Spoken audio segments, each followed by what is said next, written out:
Macam ambil iPad apa.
نستفتح جلستنا مثل ما نواه أهلنا وأسلافنا الصالحون.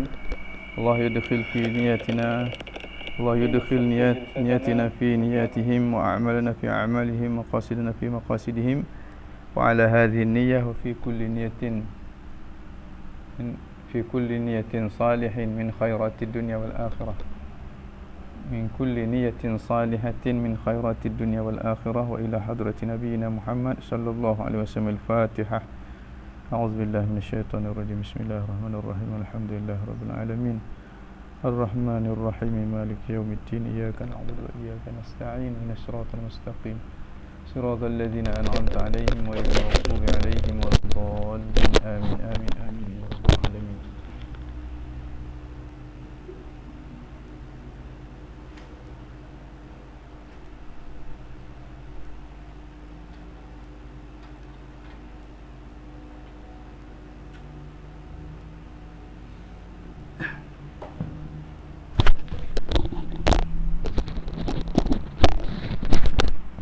Assalamualaikum warahmatullahi taala wabarakatuh. Macam mana suara saya, jelas ke tidak? Yang masuk harap bagi respon bagi respon suara jelas ke tidak.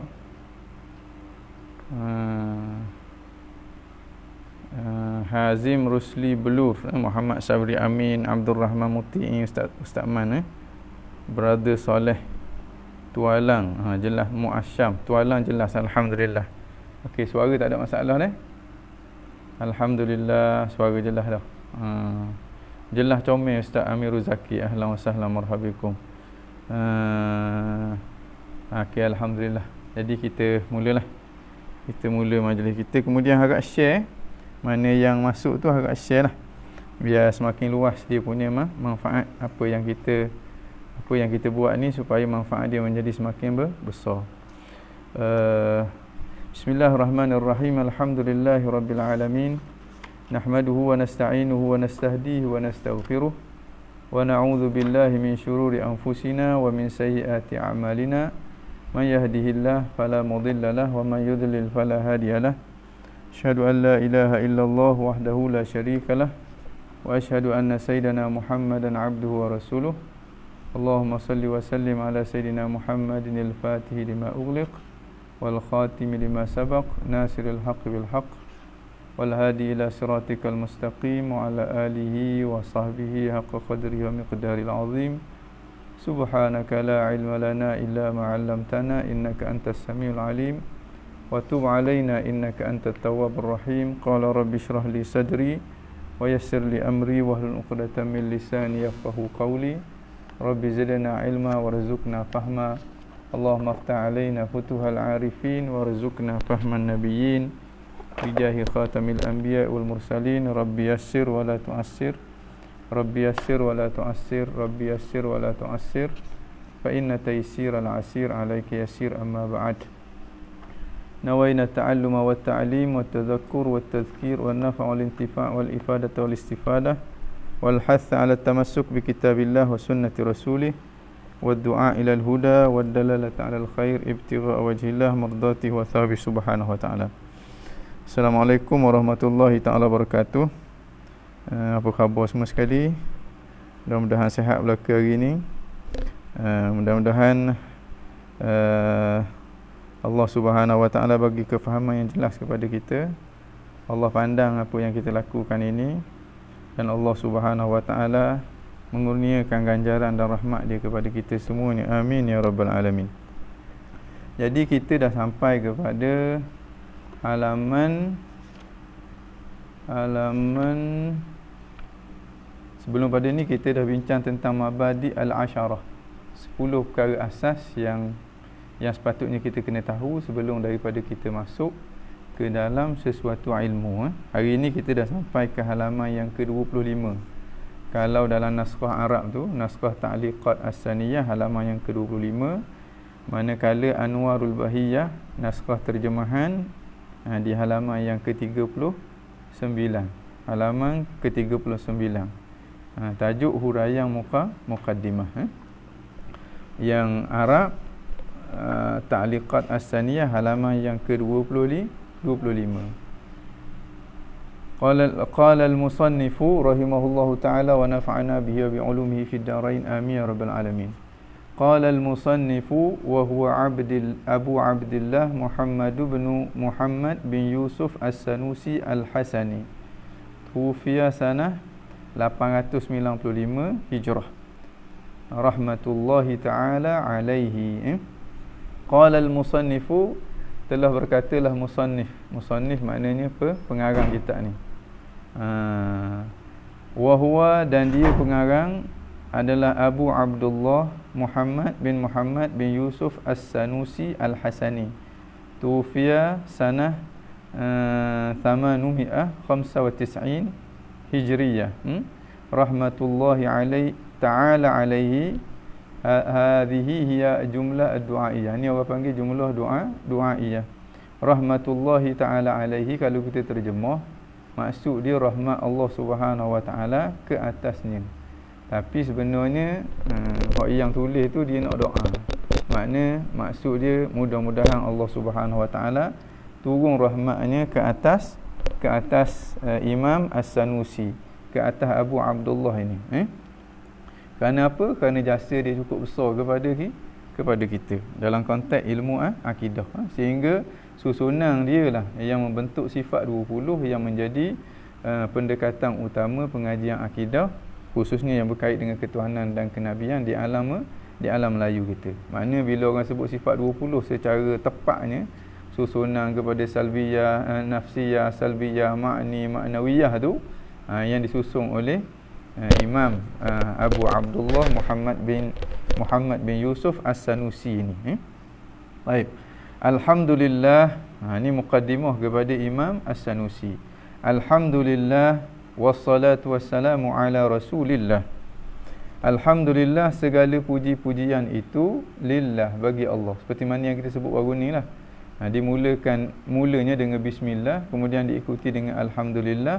Tak lain tak bukan untuk nak cari keberkatan, supaya apa yang kita lakukan itu ada keberkatan di sisi itu Tuhan. Wassalatu wassalamu ala Rasulillah, dan selawat dan salam ke atas Rasulullah sallallahu alaihi wasallam. Nanti dia akan jelaskan apakah yang dimaksudkan dengan selawat dan salam ke atas Rasulullah. Ini juga jumlah du'aiyah, dengan makna kita pohon daripada Allah supaya Allah turunkan selawat dan salam dia kepada baginda Nabi sallallahu alaihi wasallam. Sebab apa? Sebab kita nak balas jasa baginda Nabi, kita tak mampu. Jadi kita hanya mampu mendoakan baginda Nabi. Nabi kata, man asda ilaikum ma'rufan fakafi'uhu. Nabi kata, siapa yang berbuat baik kepada kamu, maka balas kebaikan dia.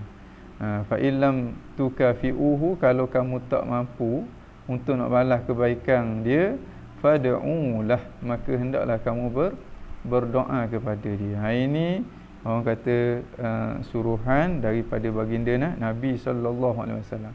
Dan tidak ada orang yang mampu membalas jasa baginda Nabi kepada kita. Kita kenal Allah, kita jadi orang Islam, dan mudah-mudahan kita mati dalam keadaan iman. Akhirat bila-bila kita jadi orang yang bahagia, tak lain tak bukan ialah kerana baginda Nabi sallallahu alaihi wa ala alihi wasallam. Jasa dia cukup besar, dan kita pula banyak dapat kelebihan daripada Allah semata-mata kerana menumpang tuah daripada baginda Nabi. Pertamanya jasa dia banyak dah, kemudian tuah dia boleh kita pula. Makna ibadat kita digandakan oleh Allah Subhanahu Wa Taala jauh sangat-sangat dengan ibadat umat-umat sebelum daripada kita, semata-mata kerana kemuliaan ataupun kedudukan baginda Nabi sallallahu alaihi wasallam di sisi Allah Subhanahu Wa Taala. Kita bukan sahaja termakan jasa dengan baginda Nabi yang tak mungkin kita nak balas, bahkan kita juga orang panggil menumpang tuah baginda Nabi SAW. Kerana dia, maka kita dapat anugerah yang cukup banyak daripada Allah. Cuba tengok, bagi umat Nabi Muhammad, selangkah berjalan menuju ke masjid pada hari Jumaat sama dengan ibadat setahun. Nabi kata malangnya bertahajud, siangnya berpuasa, baru selangkah. Nak boleh sampai ke masjid pada hari Jumaat, berapa langkah, berapa tahun, berapa puluh tahun. Malang Lailatul Qadar hanya dianugerahkan kepada umat Nabi Muhammad sahaja, dia punya kelebihan dia. Dan banyak sangat-sangat, banyak sangat-sangat. Kita kalau duduk berzikir lepas daripada sembahyang subuh berjemaah, kemudian berzikir, tak bangun, tak cakap sehinggalah terbit matahari, sehinggalah masuk waktu duha, waktu syuruk, lepas waktu syuruk, makna segala makna 20 minit lepas pada masuk waktu syuruk tu bangun sembahyang 2 rakaat. Nabi kata pahalanya seumpama melaksanakan umrah dan haji yang sempurna. Walaupun kita duduk jauh daripada Mekah, tiap-tiap hari kita boleh buat haji, tiap-tiap hari kita akan dapat ganjaran pahala mengerjakan haji dan umrah. Ini tak lain tak bukan hanya kepada umat Nabi Muhammad sallallahu alaihi wasallam. Situ kita boleh tengoklah betapa beruntungnya kita, betapa banyaknya tuah-tuah yang kita menumpang kepada kehebatan, kemuliaan baginda Nabi sallallahu alaihi wasallam di sisi itu Tuhan. Jadi selayaknya lah kita kena berselawat kepada baginda Nabi sallallahu alaihi wa ala alihi wasallam. Dengan makna jangan kita sombong dengan selawat kepada Nabi sallallahu alaihi wasallam. Nabi sallallahu alaihi wasallam sabda, dia kata man sarrahu an yalqallah, sesiapa yang nak berjumpa dengan Allah dalam keadaan Tuhan redha kepada dia. Semua orang nak jumpa Allah dalam keadaan Tuhan redha kepada dia. Nabi kata hendaklah dia memperbanyakkan selawat kepada aku. Nak kabar hebatnya selawat kepada baginda Nabi sallallahu alaihi wasallam. Sampai ke peringkat Sayyidina Abu Bakar As-Siddiq, salah seorang daripada insan yang mulut dia orang kata basah, selain daripada zikrullah, basah dengan berselawat kepada baginda Rasulullah sallallahu alaihi wasallam. Antara kata-kata masyhur daripada dia kata apa? Dia kata as-salatu 'alan nabiyyi amhaqul lidhunub.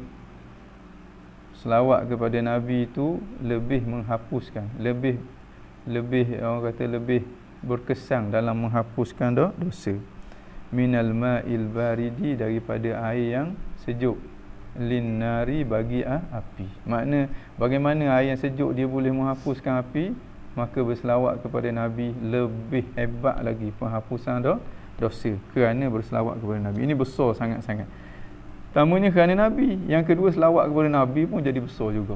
Sekali lagi kita menumpang tuah baginda Nabi sallallahu alaihi wasallam. Dan itu kena memperbanyakkan selawat supaya kita dapat termasuk, kita dapat anugerah yang dikurniakan oleh Allah Subhanahu Wa Taala kepada orang yang memperbanyakkan selawat kepada baginda Nabi. Para ulama mengkonklusikan hak yang paling minima nak masuk dalam kategori banyak, iaitulah 300 kali setiap hari. Kalau kita selawat kurang pada tu, boleh pahala selawat dah, tapi tak termasuklah di kalangan orang yang memperbanyakkan selawat kepada baginda Nabi sallallahu alaihi wasallam. Antara kelebihan orang yang berselawat, orang yang banyak berselawat kepada baginda Nabi, dia menghadap Tuhan dalam keadaan Tuhan redha kepada dia. Baik. I'lam, dia kata alhamdulillah, segala puji-pujian bagi Allah, wassalatu wassalamu ala Rasulillah, dan selawat dan salam ke atas Rasulullah. Dengan makna ya Allah turunkanlah selawat dan salammu kepada Rasulullah sallallahu alaihi wasallam. I'lam, dia kata hendaklah kamu tahu. Bila dengar je orang kata hendaklah kamu tahu, biar hati kita buka lalu. Hati kita sebut, hati kita kata ya muallima Daud alimni, ataupun lidah kita kata ya muallima Daud alimni wa ya mufaqqih Sulaiman faqihni. Sebut je, ketahui olehmu, terus hati kita ya Allah, seperti mana engkau bagi pengetahuan kepada Nabi Allah Daud alaihi salam, bagilah pengetahuan kepada aku. Makna aku bersedia untuk nak menerima pengetahuan itu. Sebagaimana engkau memberi kefahaman itu kepada Nabi Allah Sulaiman, berilah kepada aku kefahaman itu. Dengan makna aku nak sangat-sangat kepada pengetahuan ya Allah, dan aku nak sangat-sangat kepada pengetahuan. I'lam, hendaklah kamu tahu, wahai orang yang nak memahami akidah ahli sunnah wal jamaah, annal hamda, sesungguhnya puji-puji yang itu, alhamda, alhamdu, kalau kita terjemuh dalam bahasa Melayu, kita panggil puji-pujian. Puji-pujian. Indal lughawiyin, di sisi ahli bahasa, makna dari sudut bahasa lah. Huwa thana'u bil kalam, dia adalah as-sana'. As-sana' maknanya puji. As-sana' puji juga. Alhamdu puji juga. Ini kaya bahasa Arab. Maknanya kalau kita nak terjemuh dalam bahasa Melayu, payah sikit lah. Sebab dalam bahasa Arab, alhamdu tu puji, as-sana' puji juga. Tapi ada sedikit perbezaan antara alhamdu dengan sana'.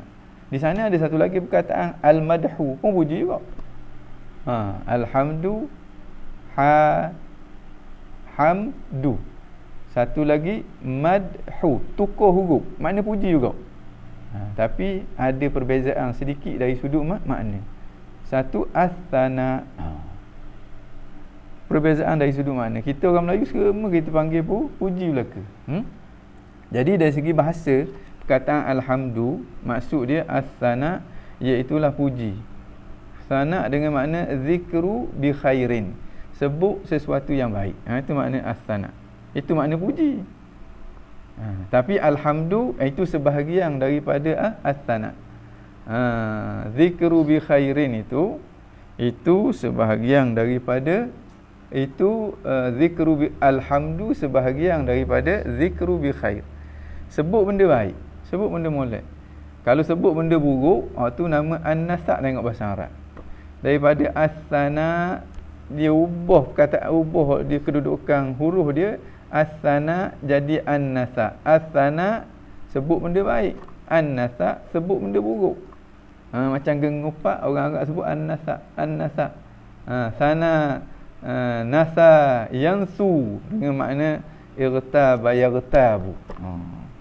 Ini canggih bahasa Arab. Bahasa Arab ni canggih sangat-sangat. Mana sabahlah Al-Quran turun dalam bahasa Arab. Mana sabahlah Nabi diutuskan di kalangan orang Arab. Ada kelebihan dari segi bahasanya, dari segi bangsanya, nak dibandingkan dengan bangsa dan juga bahasa yang lain. Sekalipun ketakwaan hanya merujuk ke kemuliaan yang hakiki di sisi Allah, hanya merujuk kepada ketakwaan. Itu tidak dinafikan. Wasana'u, iaitulah puji, bil kalam, dengan kata-kata. Puji dengan kata-kata. Alal jamili al-ikhtiyari, puji dengan kata-kata. Dia ada puji dengan kata-kata, ada puji dengan anggota, ada puji dengan hati. Alhamdu dari segi bahasa, puji dengan kata-kata je. Manakala puji dengan hati tidak dinamakan dengan alhamdu. Puji dengan perbuatan tidak dinamakan dengan alhamdu. Makna alhamdu dari segi bahasa hanya puji dengan kata-kata. Puji dengan kata-kata tu alal jamilil ikhtiyari, atas sesuatu yang cantik. Makna kerana sesuatu yang cantik, al-ikhtiyari hak jenis ikhtiyar. jenis ikhtiar. Sesuatu yang cantik jenis ikhtiar, jenis yang boleh diusahakan. Beri makan ke orang, beri makan ke orang tu boleh diusahakan. Kita kata baiknya dia tu. Sebab apa? Sebab dia beri makan ke orang. Tapi kita kata bagus dia tu. Sebab apa? Sebab hidung dia macung. Hidung macung tu walaupun cantik tapi bukan sesuatu yang boleh diikhtiarkan. Maka itu tidak dinamakan dengan alhamdu dari segi bahasa. Minal awsaf, daripada sifat, wal af'al, dan juga perbuatan. Sifat contohnya ilmu.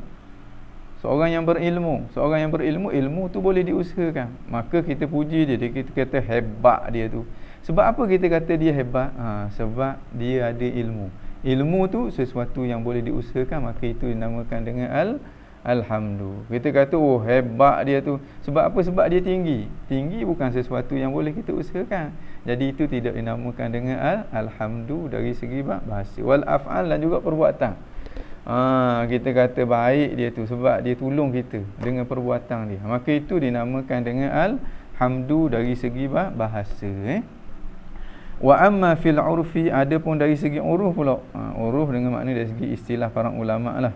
Fahuwa, maka dia fi'lun, perbuatan. Bila perbuatan dia lebih umum daripada puji dengan kata-kata tadi. Kalau puji dengan kata-kata tadi hanyalah satu jenis perbuatan, iaitulah perbuatan lidah.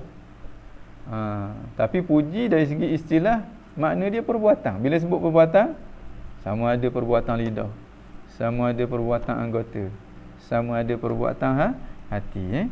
Yumbi'u, satu perbuatan yang menzahirkan, yang menceritakan, yang memberitahu, yang menterjemahkan an ta'zimil mun'im, tentang penghormatan kepada pemberi nikmat. Ta'zim atau orang panggil masdar, al-mun'im, idafat masdar kepada dia punya maf'ul dia. Satu perbuatan, tak kiralah kata-kata ataupun pergerakan anggota ataupun hati kita yang dapat menterjemahkan bahawa kita mentakzim pemberi nikmat itu. Pemberi nikmat itu bisa babi kaunihi mun'iman, kerana dia memberi nikmat. Sama ada dia beri nikmat tu kepada kita ataupun kepada orang lain, tak kira lah. Maknanya dia ajar kita. Ajar kita tu makna beri nikmat ilmu kepada kita.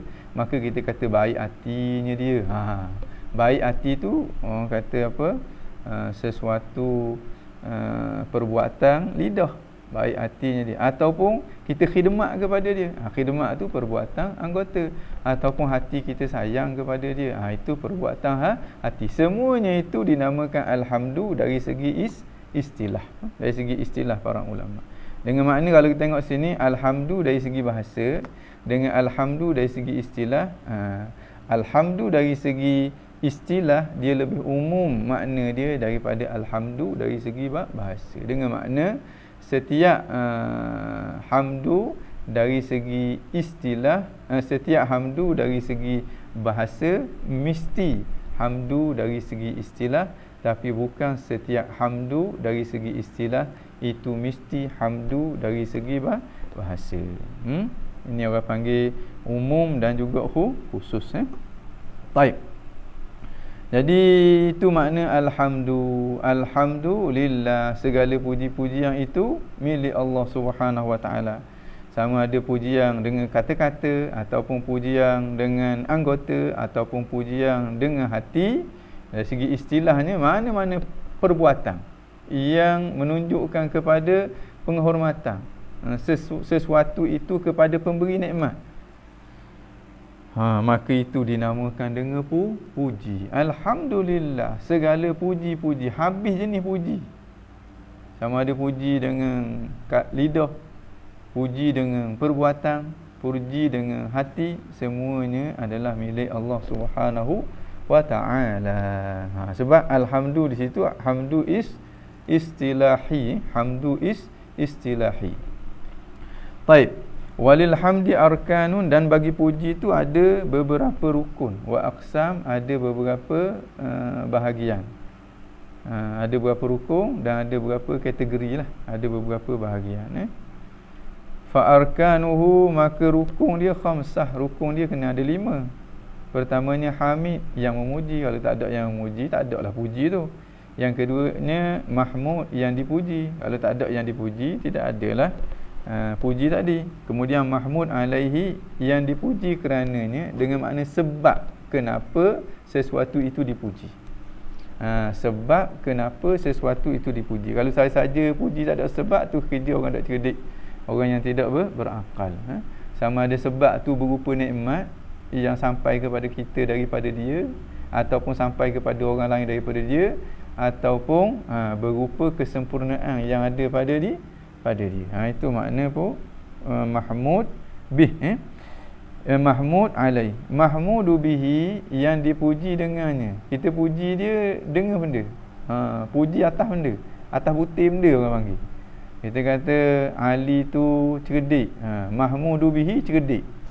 Sebab apa kita puji dia cerdik? Sebab dia rajin belajar. Rajin belajar tu mahmudun alai. Sebab kenapa kita puji dia. Dan kita puji dia dengan butir, kita puji dia. Makna kita kata dia tu cerdik. Cerdik tu orang panggil mahmudun bih. Dan rajin belajar tu sebab itu dinamakan dengan mahmud alai. Ada kalanya antara mahmudun bihi dengan mahmudun alaihi benda yang sama, cuma iktibar yang berbeza. Ada kalanya mahmud alai dengan mahmudu bih ni dua benda yang berbeza. Macam tadi, dia rajin, kita kata dia bagus. Rajin, dia kata bagus. Rajin itu mahmud alai, bagus itu orang panggil mahmudun bihi. Yang akhirnya ada sirah. Ada sirah. Sirah ni ayat yang kita gunakan untuk memuji, yang terdiri daripada mubtada dan khabar lah. Tu orang panggil, kalau ayat-ayat biasalah, kita kata dia bagus, dia baik, dia juru, dia seorang yang alim, dia ayat tu dinamakan dengan sirah. Masalah sebagai contoh, anta hamidta Muhammad, engkau memuji akan Muhammad, likaunihi, kerana dia akramaka, dia memuliakan kamu dengan anugerah. Maknanya dia beri sesuatu kepada kamu. Dia beri nekbat sebagai contohnya, ataupun dia beri nasi lemak kepada kamu. Akramaka, kerana dia telah memuliakan kamu. Akrama yukrimu ni makna memulia dengan cara memberi. Karim, seorang yang mulia dengan makna seorang yang pemurah. Fakulta, maka engkau berkata Muhammad alimun, Muhammad ni alim. Muhammad tu beri sesuatu kepada awak. Dia beri burger je, tapi dia tu orang alim lah. Awak pun puji dia, oh Muhammad tu alim dia. Sebab apa awak puji dia? Sebab dia bagi burger kepada awak. Maknanya anta, awak, hamid, yang memuji, Muhammad mahmud, Muhammad tu yang dipuji, wal ikram mahmud alaih, dan anugerah dia, pemberian dia kepada awak, itu sebab kenapa awak puji dia, dinamakan dengan mahmud alaih. Wa thubutul ilmi Muhammad, awak mengisbatkan ilmu kepada Muhammad sehingga awak kata Muhammad tu alim, ini dinamakan dengan mahmudun bihi, mahmudun bih. Dan kata-kata awak pula Muhammad alim, itu sirah kepada alhamdu. Jadi sini sebenarnya taklah tu sangat, taklah orang kata penting sangat kita tahu tentang rukun-rukun puji ni. Tapi kalau kita tahu satu kelebihan membezakan antara kita dengan orang yang tidak tahu. Okey. Wa amma aqsamuhu, adapun aqsam dia. Aqsam maknanya pembahagian dia. Fa arba'atun, ada 4 pembahagian puji. Puji tu banyak. Dia punya afrad puji tu banyak, tapi dia terbahagi kepada 4 bahagian saja. Tak lebih daripada tu. Macam kita kata puji dengan lidah, puji dengan hati, puji dengan anggota. Tu pembahagian dari sudut yang lain. Dari sudut ni pula pembahagian dari sudut ini pula terbahagi kepada 4. Hamdani qadiman, 2 puji yang sedia. Sebab puji ni dia merujuk kepada kata-kata Allah, merujuk kepada sifat kalam Allah. Sifat kalam Allah semestinya sedia. Qadiman, yang sedia. Sedia dengan makna tidak ada awal. Wahuma, dan dia hamdullah nafsahu. Pertamanya Allah puji diri dia. Allah puji diri dia daripada azali lagi dah. Sebab puji di sini merujuk kepada sifat kalam. Sifat kalam Allah Subhanahu Wa Taala itu sedia. Sifat kalam Allah Subhanahu Wa Taala itu sedia. Qaulihi ta'ala, seperti firman Allah Subhanahu Wa Taala, alhamdulillahi rabbil alamin. Segala puji-pujian itu bagi Allah, Tuhan yang mengurus akan sekalian alam.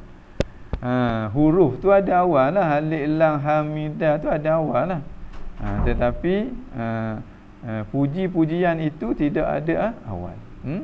Macam kita kata api tu panas, api tu perkataan tu tak panas pun. Kalau panas perkataan tu terbakar habis terbakar habis mulut kita, terbakar habis. Orang kata kertas yang kita tulis api itu panas. Okey, begitulah juga di sini, makna alhamdulillahirabbil alamin, Allah memuji kepada diri dia. Puji-pujian Allah Subhanahu Wa Taala itu sedia, tapi lafaz itu semestinya ada awal, ada akhir. Wa hamduhu ba'dha 'abidihi ka qouli ta'ala, dan pujinya puji Allah Subhanahu Wa Taala akan sebahagian hamba-Nya, seperti firman Allah Subhanahu Wa Taala, ni'mal 'abdu innahu awwab. Sebaik-baik hamba ialah hamba yang kembali kepada Allah Subhanahu Wa Taala.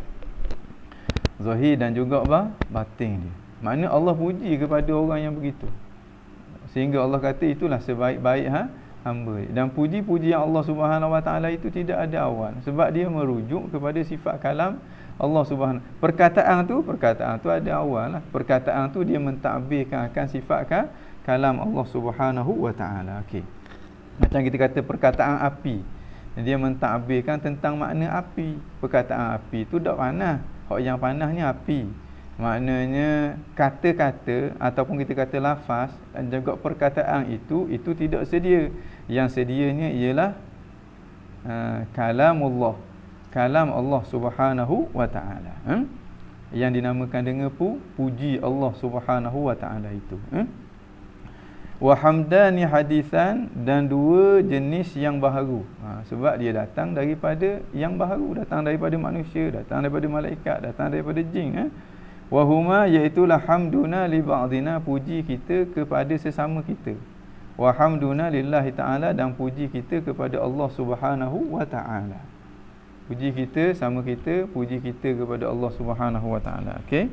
Jadi ini orang panggil puji yang baharu.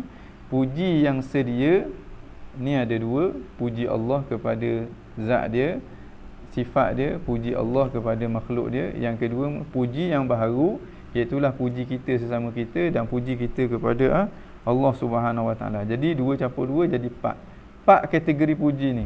Tak ada dah puji hak yang kelima, tak ada dah. Ada empat ni je dari sudut ini. Jadi empat ni semuanya adalah milik Allah Subhanahu Wa Taala. Yang itu bila orang puji kita kena syok ke kita. Kita kena faham hakikat segala puji-puji itu, apa saja jenis puji itu adalah milik Allah Subhanahu Wa Taala. Okey. Habis itu wa amma aqsamuhu fa arba'atun, adapun aqsamnya, pembahagian puji itu ada empat. Hamdani qadiman, dua puji yang sedia. Wa huma, iaitulah puji Allah kepada diri dia, seperti firman Allah, alhamdulillahi rabbil alamin. Segala puji-puji yang itu bagi Allah, Tuhan seru kepada sekalian alam. Wa hamduhu ba'dha 'abidihi, dan puji Allah Subhanahu Wa Taala kepada sesetengah hamba-Nya.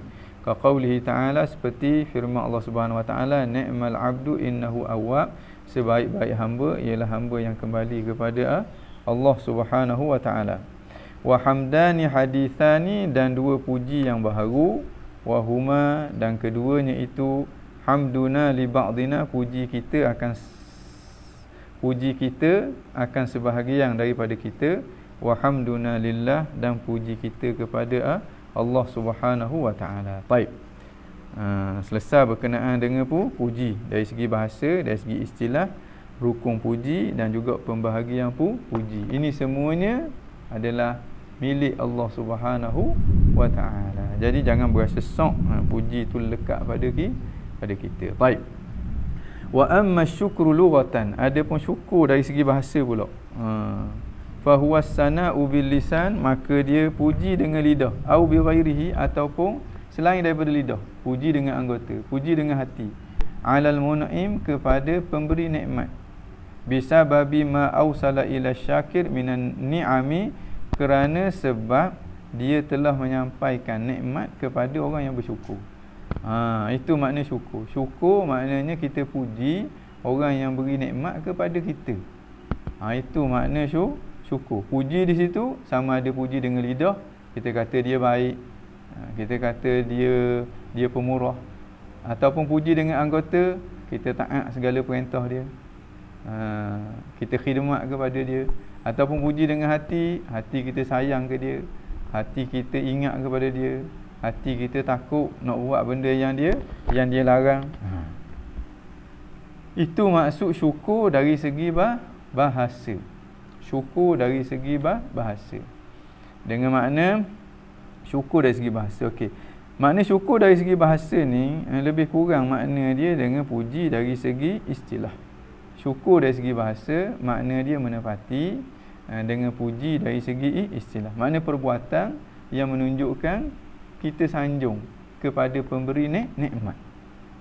Contoh ni perbuatan yang menunjukkan kita berterima kasih kepada yang memberi nikmat kepada kita. Cuma tukar ayat je, tukar perkataan je, hak tu kita puji, hak ni kita terima kasih. Syukur dengan makna kita zahirkan rasa terima kasih kita kepada dia sebab nikmat yang dia beri kepada kita. Sama ada dengan mulut kita, dengan lidah kita, kita puji dia. Sama ada dengan anggota kita khidmat kepada dia. Sama ada dengan hati kita sanjung, kita sayang, kita ingat kepada dia. Jadi puji dari segi istilah menepati dengan syukur dari segi bahasa. Amma urfan, adapun syukur dari segi uruf pula, dari segi istilah pula. Fa huwa sarful abdi, iaitulah seseorang hamba itu. Seseorang hamba itu.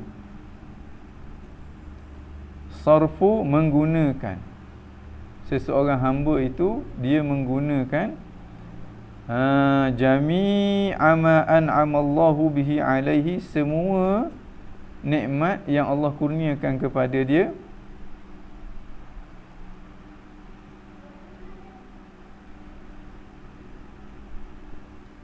Apa dia nikmat yang Allah kurniakan kepada dia? Sebagai contohnya, wa huwal yadu, tangan, wal lisan, lidah, was sam'u, pendengaran, wal basaru, penglihatan, wa ghairuha, dan selain daripada itu. Makna dia guna nikmat-nikmat ini fima khuliqa li ajlihi, pada perkara yang dicipta nikmat-nikmat ini kerananya. Fima khuliqa li ajlihi, pada perkara yang dia dicipta kerananya. Kita dicipta untuk apa? Kita dicipta untuk ibadat. Jadi nikmat yang Tuhan bagi kepada kita tu, Tuhan suruh kita guna untuk beribadat. Makna kalau kita menggunakan nikmat itu hanya untuk beribadat kepada Allah Subhanahu Wa Taala, berarti kita termasuk di kalangan orang yang bersyukur dari segi istilah. Mana orang yang bersyukur, tidak ada satu nikmat pun yang Allah kurniakan kepada dia, melainkan dia guna nikmat itu untuk mendapat perhatian daripada Allah Subhanahu Wa Taala. Di situ kita boleh faham makna kufur nikmat. Kufur nikmat dengan makna kita guna nikmat yang Tuhan bagi untuk guna nikmat yang Tuhan bagi pada tempat yang akan mengundang kemurkaan Allah Subhanahu Wa Taala. Sebab kita bukan dicipta untuk dimurkai oleh Allah. Kita dicipta untuk beribadat kepada Allah Subhanahu Wa Taala. Okey. Wallah habidah. Itu kita kata syukur dari segi istilah, iaitu mengguna segala nikmat yang diberikan kepada kita untuk perkara kenapa nikmat itu diberikan kepada kita. Nikmat itu diberikan kepada kita untuk kita gunakan sebagai, untuk kita jadikan wasilah untuk beribadat kepada Allah. Sebab kita diciptakan untuk beribadat kepada Allah. Dalam Quran Tuhan kata, Tuhan berfirman, Allah Subhanahu Wa Taala berfirman, wa ma khalaqtul jinna wal insa illa liya'buduni, aku tidak jadikan jin dan manusia melainkan untuk beribadat kepada aku. Jadi matlamat ataupun sebab kejadian kita dicipta oleh Allah untuk kita beribadat kepadanya. Kerana itu nikmat yang Tuhan bagi kepada kita, kita kena syukurinya. Syukur dengan makna kita kena guna nikmat tu untuk beribadat kepada Allah Subhanahu wa taala. Tu yang satu ketika apa bendanya, Habib Ali Al-Hamid, Habib Ali Zainal Abidin Al-Hamid, dia bagi satu ceramah, cukup terkesan kata-kata dia. Dia timbulkan dahulu, dia kata okey, semua yang ada ini dicipta untuk kita. Binatang dicipta makanan kepada kita, tumbuh-tumbuhan makanan kepada kita, hujan untuk kepentingan kita. Semua yang ada ni Tuhan sebut dalam Al-Quran, Allah ciptakan untuk kita. Untuk kita. Jadi satu persoalannya, kita pula dicipta untuk apa? Jadi jawapan dia, kita dicipta untuk dia, untuk Allah Subhanahu wa taala. Jadi janganlah sekali-kali kita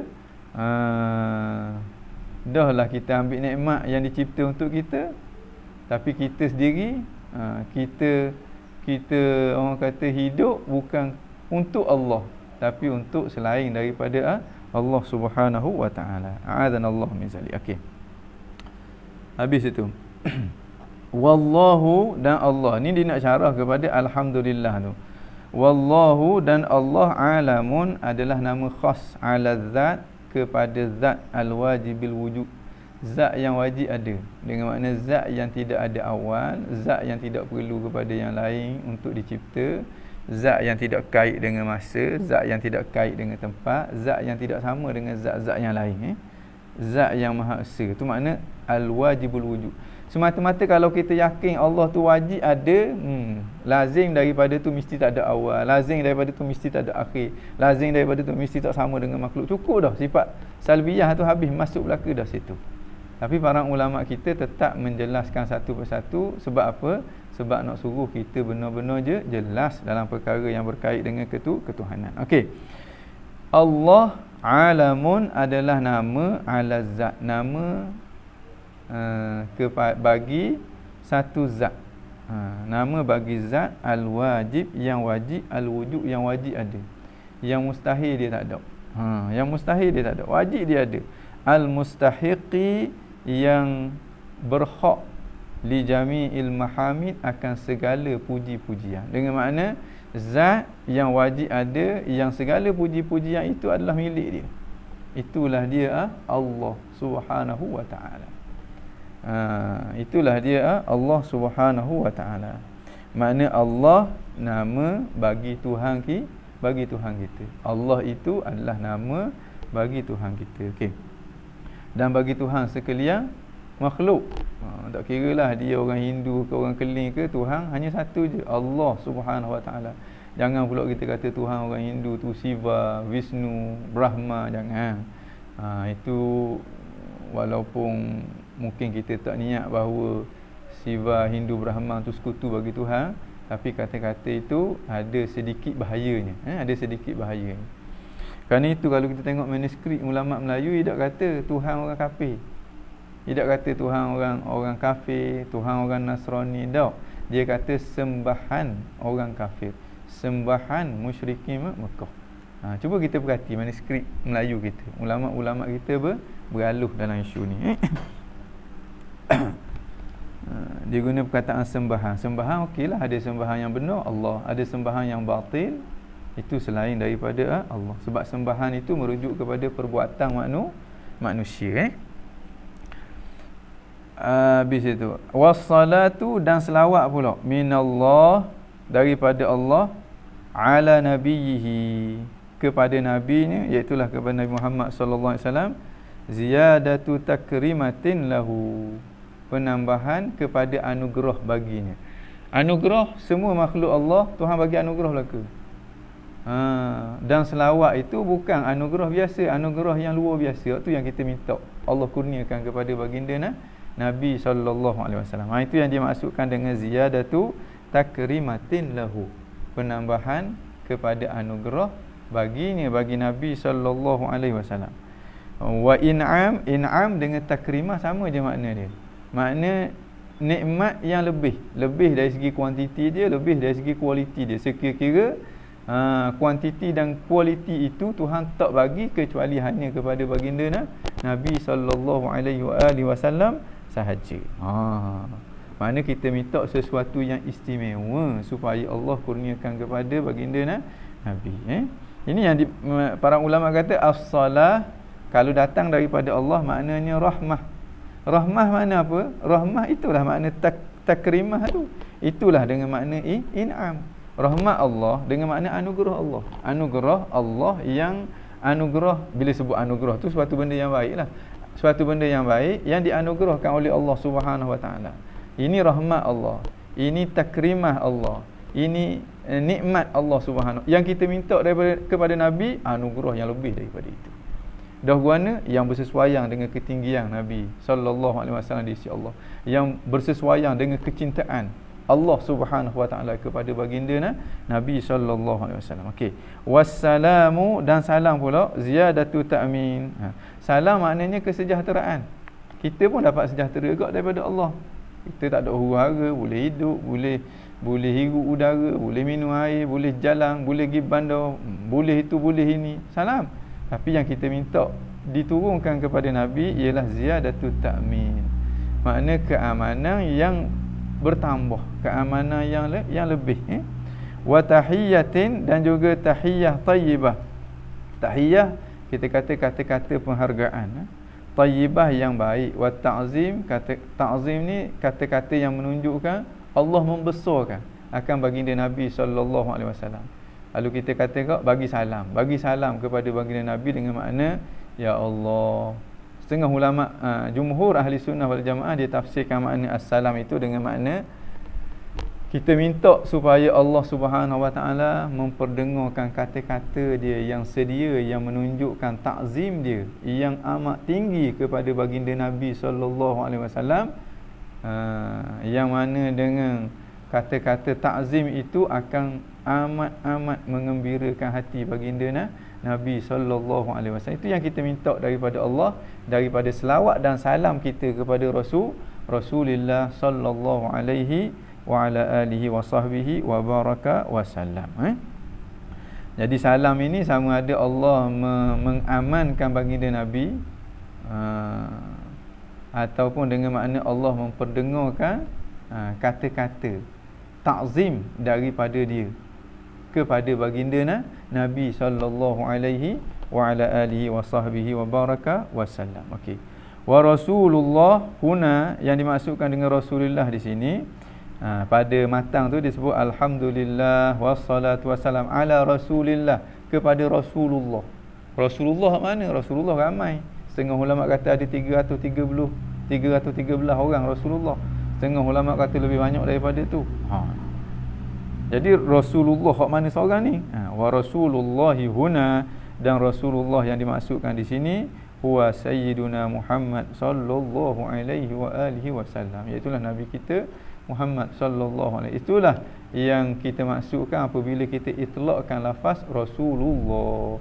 Kalau kita kata betapa cintanya aku kepada Rasulullah, maknanya betapa cintanya aku kepada seorang Rasul yang namanya Muhammad bin Abdullah, yang ummi lagi Quraisy. Maknanya Nabi kita Muhammad sallallahu alaihi wa ala alihi wa sahbihi wa baraka wasallam. Ini mukaddimah yang terdiri dengan bismillah. Imam Sanusi tak ada sebut pun bismillah, terus pergi kepada alhamdulillah. Maknanya kita boleh fahamlah. Maknanya dia mulakan tulis tu, dia mulakan dengan bismillah dulu. Kemudian alhamdulillah, dia mulakan tulisan dia dengan menyebut bismillah lafzan, kemudian diikuti dengan alhamdulillah lafzan wa kitabatan. Dia tulis dan juga dia sebut. Makna hak pentingnya mulakan dengan bismillah, sama ada dalam bentuk tulisan ataupun dalam bentuk sebutan. Tak kiralah, lil husuli alal barakah, untuk mendapat keberkatan. Baik. Muqaddimatun. Ini satu muqaddimah fi hukmil aqli, tentang hukum akal. Maknanya lagi kita nak isbatkan sifat-sifat yang wajib bagi Allah, sifat-sifat yang harus bagi Allah, sifat-sifat perkara-perkara yang mustahil bagi Allah. Jadi kita kena fahamlah dulu apa dia wajib, apa dia harus, apa dia mustahil. Wajib, harus, mustahil dalam konteks ini adalah wajib, mustahil, harus yang menjadi hukum akal. Supaya kat gini kita nak nampak bila kita kata wajib Allah tu ada, biar kita nampak mustahil Tuhan tu tak ada. Macam ke kita nampak bila orang kata wajib ayah tu lebih tua daripada anak dia, sehingga kita nampak mustahil ada ayah yang lebih muda daripada anak. Sampai ke peringkat kalau depan kita ada orang kata dak, dia kata kampung dia ada seorang ayah yang lebih muda daripada anak dia. Dia muda 2 hari daripada anak dia, kita akan kata mu ni gila dah. Mu ni tak ada urakal. Kita nak nampak gitu. Nak nampak adanya Allah Subhanahu Wa Taala, biar nampak sungguh ti. Sekira-kira kita nampak mustahil Tuhan tu tak ada. Maknanya kalau ada orang kata Tuhan tu tak ada, kita nampak ada akal ke tidak dia ni. Cuba setuh dari dia panas ke tidak. Oh, sejuk rupanya. Rupanya tak makan ubat apa? Penenang. Ya, kita nampak gitu.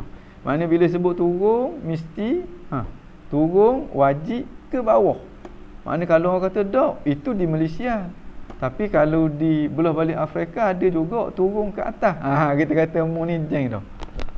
Mu ni jeng dah. Dengan makna mu tak faham apa makna turun, apa makna ke atas. Begitu juga bila kita Allah Subhanahu Wa Taala itu wajib ada. Kalau orang tu kata Tuhan tu tak ada, menunjukkan dia ni orang yang tidak berakal, ataupun dia buat-buat tidak berakal. Taib. Alam dia kata hendaklah kamu tahu, buka akal kita, buka hati kita, bahawa kita nak tahu, baru ilmu tu lekat pada kita. Hendaklah kamu tahu apa dia, annal hukmal aqliyah, bahawa sesungguhnya hukum akal itu yanhasiru fi thalathati aqsam, dia terbatas kepada 3 bahagian sahaja. Maknanya hukum akal tak ada dah bahagian yang keempat, ada 3 je. Pertamanya al-wujub, wajib, al-istihalah, istihalah, wal jawaz, dan juga harus. Ini penting tahu bahasa Arab. Kalau tahu bahasa Arab, dia boleh beza lalu antara wujub dengan wajib, antara istihalah dengan mustahil, antara jaiz dengan jawaz. Tapi kalau tak erti bahasa Arab, maknanya kita boleh kata wujud tu apa? Wujud tu wajib. Istihalah tu apa? Istihalah tu mustahil. Jawaz tu apa? Jawaz tu harus. Sekadar tu je lah. Taib. I'lam, hendaklah kamu tahu, annal hukma, bahawa sesungguhnya hukum, fi zatihi, pada diri dia, pada diri hukum. Mana bila kita fokus tumpuan penglihatan kita kepada diri hukum itu, huwa dia, apa dia hukum? Hukum tu apa? Isbatu amrin li amrin au nafyuhu anhu.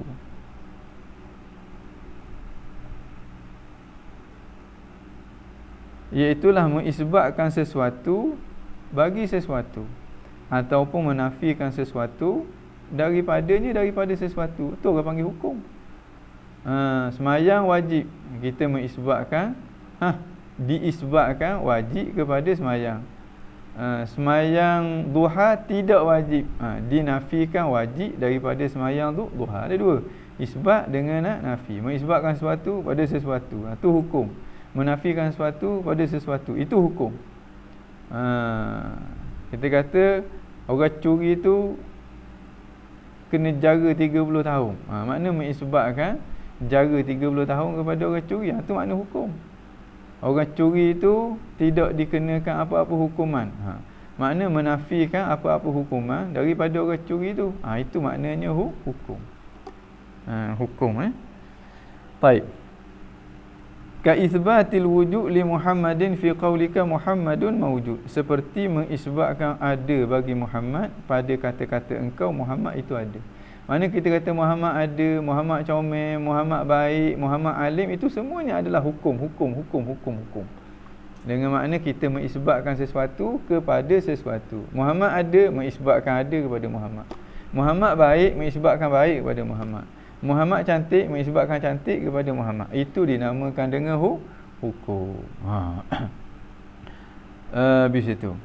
Au nafyil wujud anhu, ataupun menafikan wujud ada daripada. Ni contoh je ni. Janganlah pula bila sebut hukum kait dengan ada dengan tak ada, ada dengan tak ada, ni orang panggil contoh. Ataupun menafikan ada daripadanya, daripada Muhammad. Fi qaulika, pada kata engkau, Muhammad laisa bimaujud, Muhammad tidak ada. Ini kita menafikan ada daripada Muhammad. Okey, wal hakim, yang meletak hukum, bi muta'allaqi hadzal isbat, dengan muta'allaq kepada isbat ini. Isbat sesuatu kepada sesuatu, ataupun nafi sesuatu daripada sesuatu. Yang meletakkan hukum bagi benda ni. Benda ni apa dia? Inilah yang dinamakan dengan hukum. Yang meletakkan hukum bagi hukum ini. Imma syar'u, sama ada syarak. Orang panggil hukum syarak. Semayang wajib. Semayang wajib daripada mana datang tu? Syarak yang mengisbatkan wajib kepada semayang. Kita sebut ni kita ikut syarak je. Puasa wajib. Puasa boleh pahala. Tak puasa bulan Ramadan berdosa. Mana mengisbatkan berdosa kepada tak puasa pada bulan Ramadan. Tak puasa pada bulan Ramadan tak boleh pahala, menafikan boleh pahala daripada tak berpuasa di bulan Ramadan. Makna ada nisbah, isbat dan juga nafi. Sesuatu bagi sesuatu ataupun sesuatu dari sesuatu, maka itu dinamakan dengan hukum. Kemudian hukum itu dia datang daripada mana? Kalau datang daripada syarak, dinamakan dengan hukum syarak. Awil adah, ataupun datang daripada adat kebiasaan. Makan kenyang, makan kenyang. Makanan mengenyangkan. Makanan mengenyangkan. Maknanya setiap kali kita makan, setiap kali itulah kita kenyang. Setiap kali kita makan, setiap kali kita kenyang. Sehingga kita kata wajib kenyang kalau kita makan. Tu wajib benda tu. Itu wajib adat. Wajib dari segi kebiasaan. Mana al-hakim dia adalah adat. Adat menjadi hakim di situ. Jadi penentu hukum. Kita kata minum air, minum air laut tidak menghilangkan dahaga. Kita menafikan menghilangkan dahaga daripada minum air laut. Daripada mana kita buat kesimpulan begitu? Daripada mana? Datangnya daripada adat kebiasaan begitu. Jadi kita kata minum air laut tidak menghilangkan dahaga, ia hukum. Hukum itu datang daripada kebiasaan, maka dinamakan dengan hukum adat. Awil akli, ataupun hukum akal. Bila penentu dia tu adalah akal. Ayah lebih tua daripada anak. Ayah lebih tua daripada anak, ini tak perlu kepada kita uji benda tu. Setiap orang yang berakal akan faham lalu dah. Dan anak lebih tua, ayah lebih tua daripada anak ni tak disebut pun dalam Al-Quran. Nas yang sharih dalam Al-Quran, dalam hadis, nas yang sharih yang menjelaskan tentang ayah itu lebih tua daripada anak. Dari segi kebiasaannya memanglah ayah lebih tua daripada anak. Kemudian dari segi akal fikiran kita, dengan makna akal kita tak boleh terima hukum sebaliknya, dengan makna ayah lebih muda daripada anak, akal kita boleh terima. Jadi yang memutuskan hukum itu adalah akal. Bila akal menjadi hakim dalam hukum tersebut, maka hukum itu dinamakan dengan hukum akal. Falihadza, maka kerana ini, inqasama al-hukmu ila thalathati aqsam. Hukum itu terbahagi kepada 3. Ini secara umum lah. Secara umum hukum terbahagi kepada 3. Pertamanya hukmin syar'iyyin, hukum syarak. Sebab penentu hukum itu adalah syarak, Al-Quran dan juga sunnah. Wa hukmin adiyyin, dan hukum adat, kerana penentu itu adalah adat, kebiasaan. Wa hukmin aqliyyin, dan hukum akal, kerana penentu itu adalah akal. Okey. Fal hukmu syar'i, maka hukum syarak. Hukum syarak apa dia? Rasanya kita berhenti situlah. Nang sebelah dah tak? Okey. Saya nak tengok soalan ada ke tak? Ada soalan ke tidak Ada soalan ke tidak?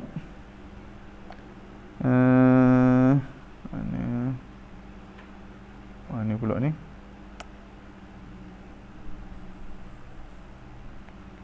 Ada soalan ke tidak? Okey, soalan minggu lepas tak dengar jawapan ustaz. Apa hukum beritahu kepada anak-anak Allah berada di syurga kerana kurangnya akal mereka? Hukumnya haram kita kabur gitu. Sampai ke peringkat anak kita jadi salah faham tentang Tuhan. Anak kita salah faham tentang Tuhan. Lalu kata Allah Subhanahu Wa Taala ada di syurga, itu satu kenyataan yang salah, yang tidak menepati dengan akidah ahli sunnah wal jamaah. Jadi kita khabar je kepada anak kita Allah Subhanahu Wa Taala tidak ada di mana-mana. Allah Subhanahu Wa Taala tidak bertempat. Kalau dia tanya lagi, kita ambil dia, mula-mula kita tengok dia ni boleh faham ke tidak. Dia tanya Allah ada di mana, kita kata Allah Subhanahu Wa Taala tidak bertempat. Okey. Kemudian dia tanya lagi, dah ada tempat tu mana? Kita kata ada tempat, jangan fikir tentang tempat. Dia tanya lagi, kita kata tanya benda lain lah. Kita cakap benda lain. Ataupun bawa dia, pergi beli aiskrim kepada dia, beri aiskrim kepada dia. Ajak dia cakap tentang aiskrim. Kalau dia budak-budak, dia tak tanya dah. Dia tak tanya dah lebih pada tu, sebab dia tak faham. Berhenti situ je. Tapi kalau dia faham, mana dia tanya lagi, menunjukkan dia faham. Bila dia faham, kita jelaskan dia bahawa Allah Subhanahu Wa Taala ini tidak bertempat. Allah Subhanahu Wa Taala tak sama dengan kita. Kita bertempat, Allah Subhanahu Wa Taala tidak bertempat sama sekali. Dia tanya lagi, sebab apa? Sebab Allah Subhanahu Wa Taala tu bukan jisim. Mana kalau dia tanya tu, makna dia boleh faham. Dia boleh faham, kita jelas je lah. Jangan pula kita bagi akidah yang tidak betul kepada dia, statement yang tidak betul. Tapi di peringkat kanak-kanak ni, kita sebenarnya dari segi kefahaman dia tak faham. Cuma kita suruh dia ngapa je. Allah tidak bertempat, suruh dia ngapa. Sampai satu waktu kayak gini, dia akan dapat faham makna Allah Subhanahu Wa Taala tidak bertempat bila akal dia ada. Sebab apa? Sebab Allah tak sama dengan kita. Sebab Allah Subhanahu Wa Taala bukan jisim, bukan jirim. Bila Allah bukan jirim, automatik Allah Subhanahu Wa Taala tidak bertempat sama sekali. Macam kita kata apa? Orang tanya buku kitab kita ni laki ke puang. Kita kata dia tak laki dan tak puang. Dia tak faham tak apalah. Ajar je dia kitab tu bukan laki bukan puang. Bila dia faham, dia akan fahamlah bahawa kitab ini bukan macam manusia yang ada laki ada puang tu hanyalah manusia. Begitu juga yang bertempat itu hanyalah jirim ataupun jauhar. Allah bukan jirim, bukan jauhar. Ada lagu yang Allah yarham Kiai Tengku Zulqarnain tu. Dalam ada Ustaz Mahdi Hafizahullah ada kongsi dengan kita minggu lepas tau. Hak tu kalau boleh biar anak kita dengar. Biar anak kita lagu-lagukan, biar dia ngapa benda tu. Satu ketika kayak gini, bila dia boleh faham, kita bagi penjelasan. Jangan bagi akidah yang tak betul kepada anak-anak. Sebab kalau kita bagi akidah yang tak betul, seumpama kita pahak pada batu. Dan benda tu akan terus kekal dengan dia dalam keadaan benda tu tidak benar. Okey, jadi jangan katalah khabar kepada anak kita tu syurga tu makhluk Allah Subhanahu Wa Taala. Allah lebih besar daripada syurga. Allah tidak perlu kepada makhluk dia sama sekali. Okey, ada soalan lain ke tak? Apakah hukum musyabbihah ghair sarih? Musyabbihah ghair sarih ni kalau ikut jumhur ahli sunnah wal jamaah Syairah Maturidiyah, dia masuk dalam kategori orang-orang yang fasik. Kita tidak mengkafirkan. Ini sama dengan hukum orang yang mengisbatkan jihad. Dia mengisbatkan jihad tapi tak kata Tuhan tu sama dengan makhluk. Dia kata Allah Subhanahu Wa Taala tu bertempat tapi tak kata Allah Subhanahu Wa Taala tu jirim. Dia tak kata Allah Subhanahu Wa Taala tu jisim. Ini sebenarnya dia tak faham apa benda yang dia cakap. Jadi kata-kata tu kata-kata bid'ah. Orang yang melafazkan kata-kata begitu, kita tidak hukumkan kafir kepada dia. Dalam isu ni ada dua pandangan ulama lah. Ada juga ulama yang mengkafirkan, ada juga ekstrim sikit dia kafir lah. Sebab dia guna kaedah kaedah lazimul mazhab lazim kepada suatu mazhab juga dianggap sebagai mazhab dia. Makna bila dia kata dia mimpi, maknanya dia tidur tu, walaupun dia nafikan dia tidur. Tapi hak sekarang ni, hak masalahnya, dia kata dia mimpi dan dia nafikan dia tidur. Ini orang panggil cakap yang tanakut. Bila dia cakap tanakut, kita fahamlah bahawa dia tak faham pun benda yang dia kata. Jadi kita tak hukum kafir kepada mereka ini. Bahkan mereka ini kata-kata tu adalah kata-kata bid'ah. Tapi kalau musyabbihah sarihah dengan makna dia kata Tuhan tu sama dengan kita. Kita jisim, Tuhan jisim, tu memang kafir lah. Tak ada khilaf di kalangan para ulama tu. Ni yang tidak sahih. Okey, kemudian ada lagi ke soalan?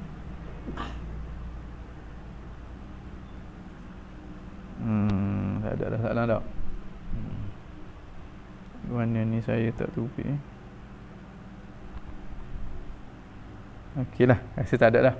Ada apa dah, okey setakat itulah perkongsian kita pada hari ni, insya-Allah. Kita jumpa lagi di minggu akan datang, insya-Allah.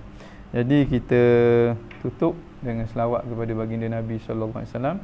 Innallaha wa malaikatahu yusalluna 'alan nabi ya ayyuhalladzina amanu sallu 'alaihi wa sallimu taslima. Allahumma salli 'ala sayyidina Muhammadin nabiyil ummi wa 'ala alihi wa sahbihi wa sallim. Allahumma salli ala sayyidina Muhammadin nabiyil ummi wa ala alihi wa sahbihi wa sallim. Allahumma salli ala sayyidina Muhammadin nabiyil ummi wa ala alihi وصحبه وسلم. ربنا انفعنا بما علمتنا رب علمنا الذي ينفعنا رب فقنا وفقه أهلنا وقرابة لنا في ديننا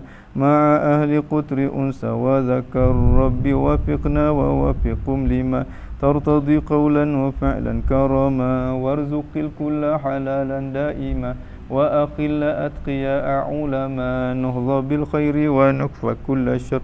ربنا واصلح لنا كل شؤون وأقر بالرضا منك العيون واقض عنا ربنا كل الديون قبل أن تأتينا رسل المنون واغفر واستر أنت أكرم من ستر. وصلاة الله توشى المصطفى من إلى الحق دعانا والوفاء بكتاب فيه للناس شفاء وعلى الآل الكرام شرفاء وعلى الصحب المصابه الغرر. اللهم اهدنا بهداك واجعلنا ممن يسارع في رضاك ولا تولنا وليا سواك ولا تجعلنا ممن خالف أمرك وعصاك. حسبنا الله ونعم الوكيل ولا حول ولا قوة إلا بالله العلي العظيم. الفاتحة بنية القبول وتمام كل سؤل ومأمول وصلاح شأن ظاهرا وباطنا في الدين والدنيا والآخرة دافعة لكل شر جالبة لكل خير لنا ولوالدنا وعلى نية أن الله ينور قلوبنا وقواربنا على الهدى والتقوى والعفاف والغنى والموت على دين الإسلام والإيمان بلا مهنة ولا امتحان بحق سيد ولد عدنان وعلى كل نية صالحة وإلى حضرة نبينا محمد صلى الله عليه وسلم. الفاتحة. أعوذ بالله من الشيطان الرجيم. بسم الله الرحمن الرحيم. الحمد لله رب العالمين الرحمن الرحيم مالك يوم الدين إياك نعبد وإياك نستعين إن الصراط المستقيم صراط الذين أنعمت عليهم غير المغضوب عليهم ولا الضالين آمين آمين آمين يا رب العالمين. Kiranya akidah orang musyabbihah ghair sharih, akidahnya sah kan ustaz? Mudah-mudahan sah lah. Mudah-mudahan sah lah, kita berhusnuzan. Sebab dia cakap di mulut tu mungkin bukan apa yang dia i'tikad dalam hati dia. Apa yang dia ungkap di mulut tu mungkin bukan itu yang dia i'tikad dalam hati dia. Kata-kata dia tu tanakut. Hak ni kalau benda yang Tuhan tak sebut, Nabi tak sebut, macam ke jihad, macam ke tempat, tu Nabi tak sebut, Tuhan tak sebut, tiba-tiba dia sebut pula dengan makna yang bukan makna biasa sebagai contohnya. Tu orang panggil musyabbihah yang ghair sharihah lah. Tapi kalau hak yang Tuhan sebut macam ke yadung, wajhung, fis sama, dia sebut seperti mana yang Tuhan sebut dan dia tidak mengisbatkan persamaan dengan Allah, itu memang ahli sunnah wal jamaah.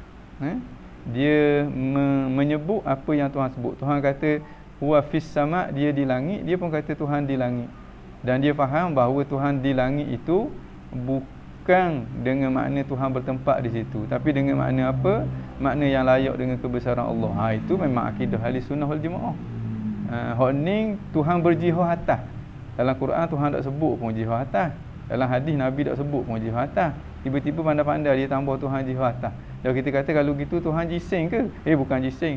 Tuhan tu jiring ke? Bukan jiring. Tuhan tu sama dengan kita? Tak sama dengan kita. Ini orang panggil kata-kata yang tanaqud. Mudah-mudahan apa yang ada dalam hati mereka ini menepati dengan akidah ahli sunnah wal jamaah. Cuma kata-kata tu orang panggil kata-kata bid'ah yang perlu kita kena jauh. Jangan kita sebut seumpama kata-kata yang seumpama itu. Baik, setakat tu perkongsian kita. Jumpa lagi di minggu hadapan. Aku qauli hadza wa astaghfirullah. Assalamualaikum warahmatullahi wabarakatuh.